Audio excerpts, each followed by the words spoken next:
Hey guys, Chuck, House of Mopar. You're probably wondering why I asked you here this morning. I got my AutoZone Super B shirt on. Don't judge. You go to a car show or nationals, you'll see 10 of the guys walking around with these. I'm almost embarrassed to wear anymore. It's such a cool shirt though. They were like 10 bucks, whatever. So, Louise, she's getting warm. It gets above 80 and we're running 80, 85. We're running 200 degrees down the highway, which, like I said, I don't care. 180 would be better. That's what they want. Chrysler did. But then it's when you hit traffic, you see 210. When you stop, you know, it was 210 and I had to keep the throttle up to keep it, you know, the water moving. I see 215. Then when you stop, you're seeing 220 when the water stops flowing. No bueno, that's not good. So,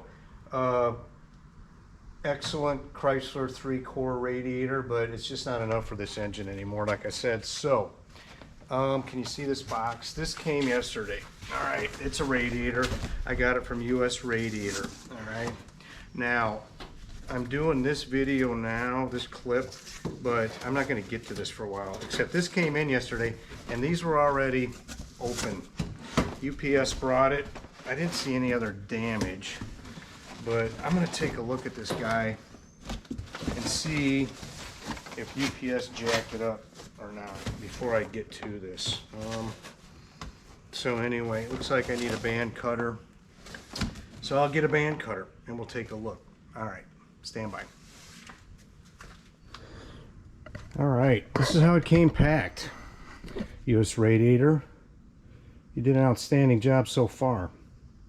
Now, yeah, UPS have to work pretty hard to damage that thing, I'm sure. So, yeah, this rad's supposed to be just really similar to the factory one, so I can use the shroud and everything.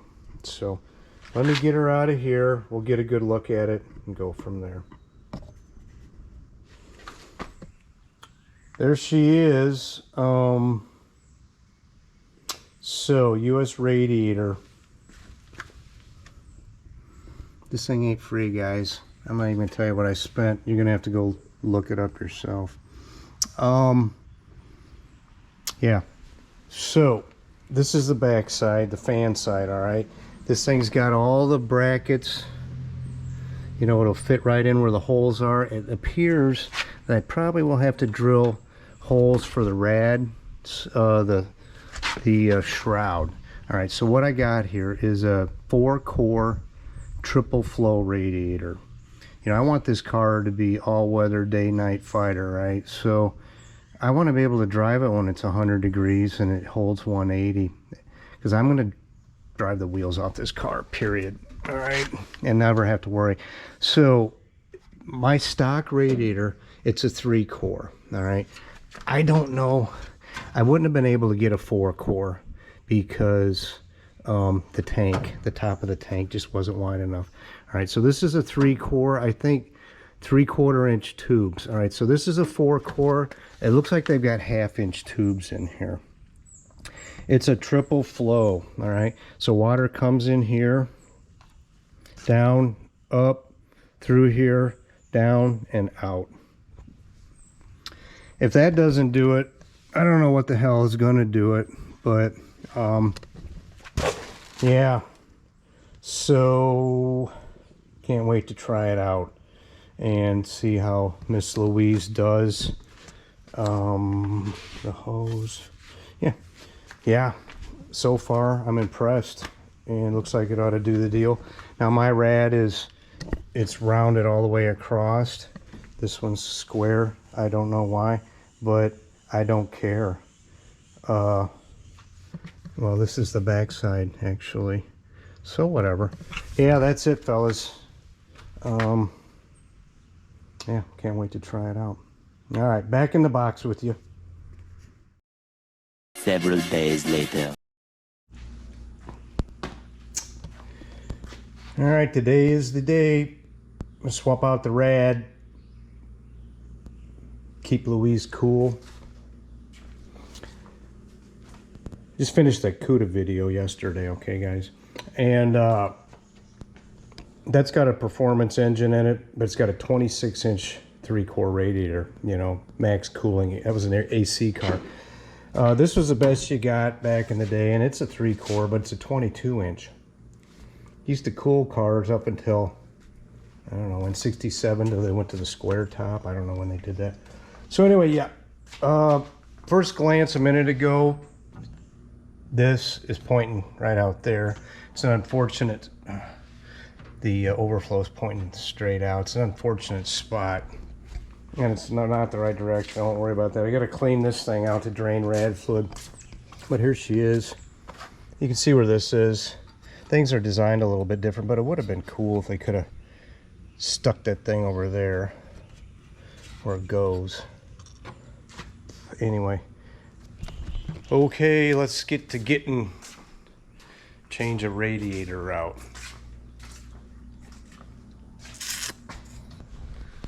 Well, I've been busy. busy. Here's some of my mess. Cut off wheel. So, here they are. Side by side. You notice, back when I did this job, I had to put this sleeve under. This is 1.5 inches. The hose I wanted was 1 3/4. This worked great, except, you know what, it was seeping, so I had to put a second clamp on. After a long time, I see I had that bent back. So, radiator mounting brackets, or shroud brackets, right? There are none on this. That made me sad. So I'm in the middle of cutting and bending a bunch of crap up out of 18 gauge steel. I think I can make this work. That's about where it goes. Actually, it goes up just a little higher. Fit a pencil right in there. And yeah, I called US Radiator. I'm like, hey, what up? You told me that you made brackets. Oh, I think year one's got something. Like year one. So whatever. It's coming along. The holes, there's where the bottom hole goes. It's about where the top hole is going to be.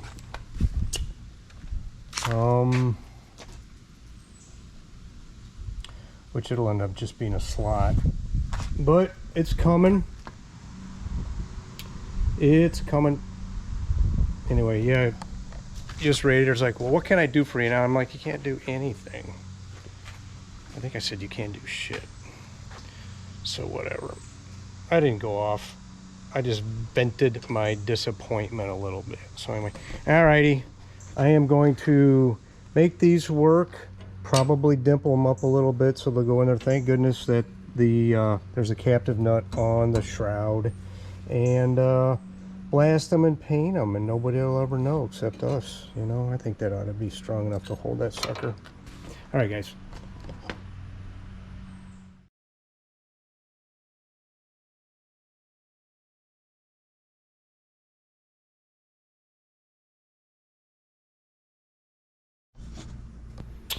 She's in. My little brackets don't look too bad. Yeah, it's in. Everything's hooked back up. Radiator's full.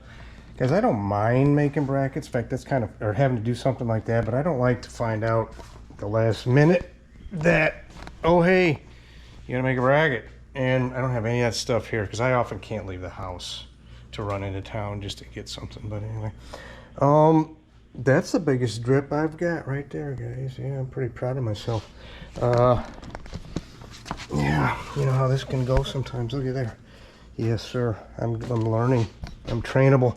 Didn't dump hardly any antifreeze. So, all right. So I'm gonna get her warmed up, and we'll see what happens. Yeah. Now, normally, sitting here in the garage on a 85, 90 today, I'd do all right. It'd creep up though. Of course, the real test is gonna be driving it. All right. Okay. Let's see how this is gonna work. Got a heat gun here. So the neck, can you guys see anything, is 162. The car's off, so it does tend to go up. So right here, I've got 168. It's creeping up now because the water's not moving. First pass, 142. Remember, this comes in, comes up, and back down and out. If I said that wrong at the beginning of the video, I wouldn't be surprised. So the second pass, I think this is also, see, that's warm. I think it's mostly because the flow quit. Let me see here. Yeah, so it comes on up. So I mean, it's coming from down there. Yeah, it's climbing rapidly. Yeah, she's just getting heat soaked.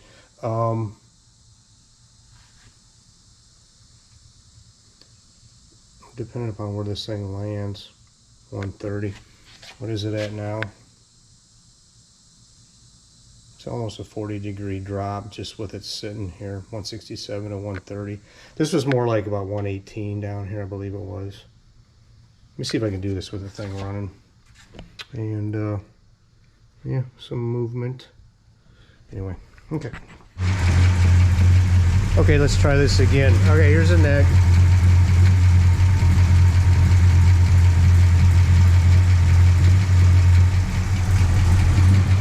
First pass.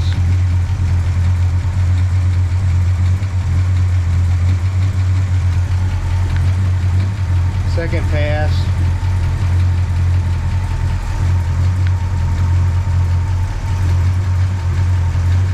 See that? Anyway, yeah, let's do the neck here. I got a 180 thermostat. It's hold right at 180.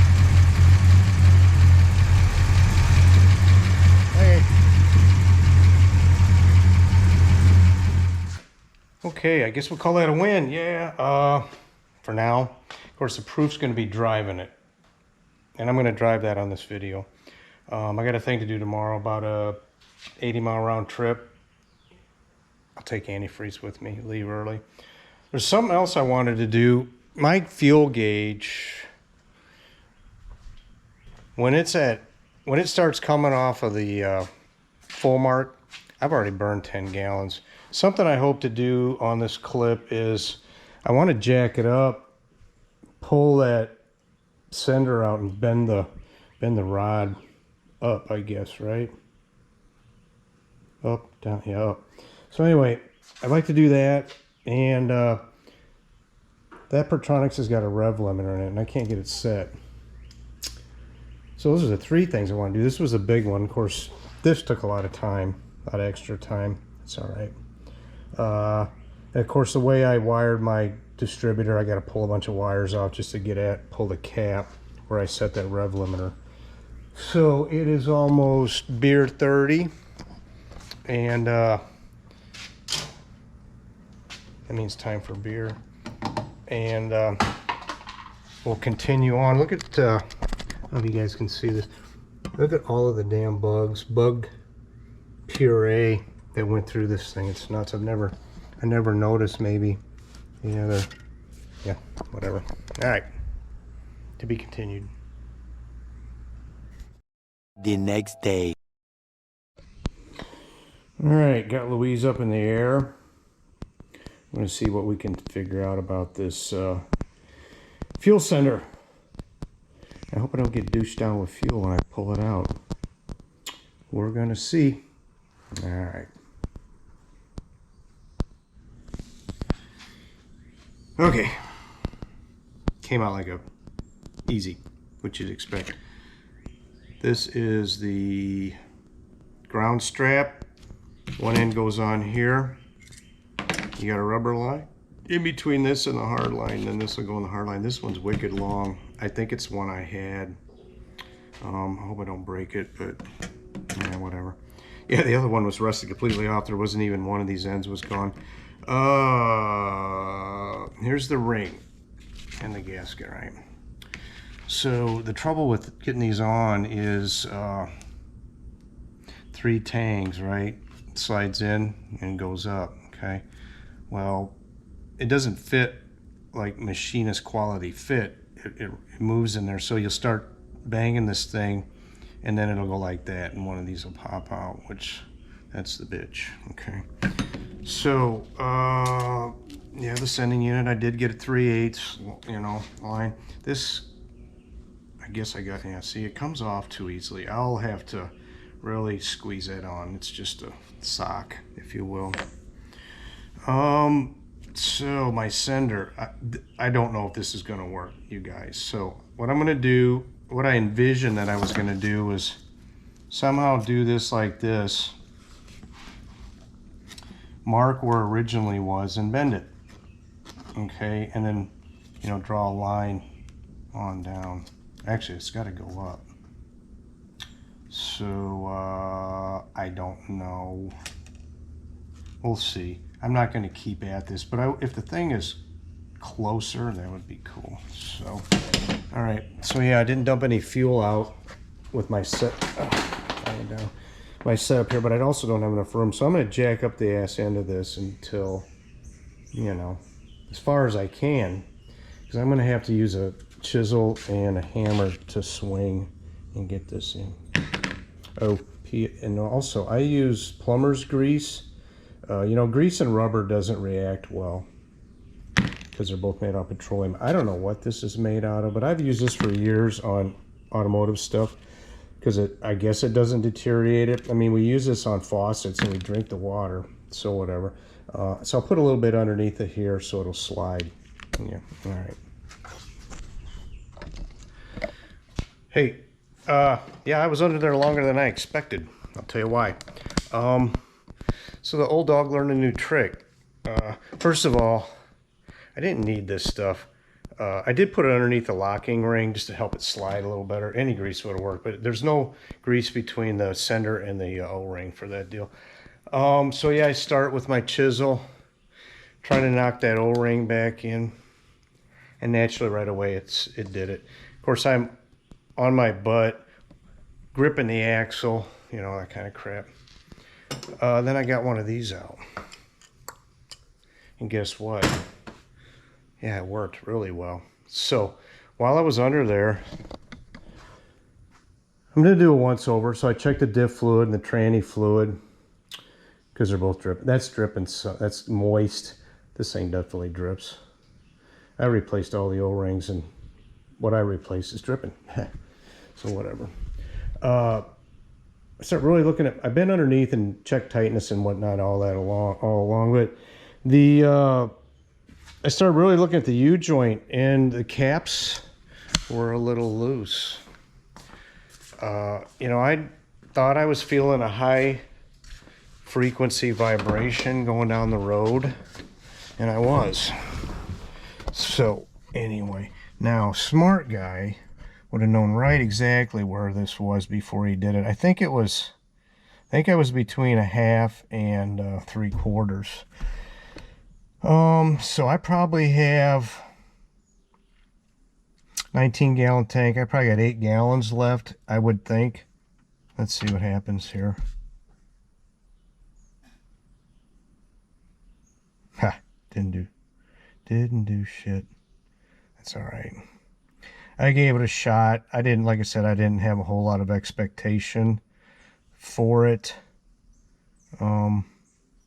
So I will fill this up when it's on 3/4 of a tank and see what it needs. I'll just have to, you know, the Cuda doesn't even have a fuel gauge. So, all right, let's go for a ride.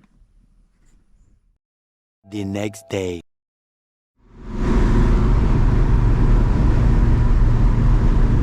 Hey guys, I gotta yell. Driving with the windows down. It's too damn hot to leave them up. 90 degrees. Normally I'd be running at 200 degrees right now.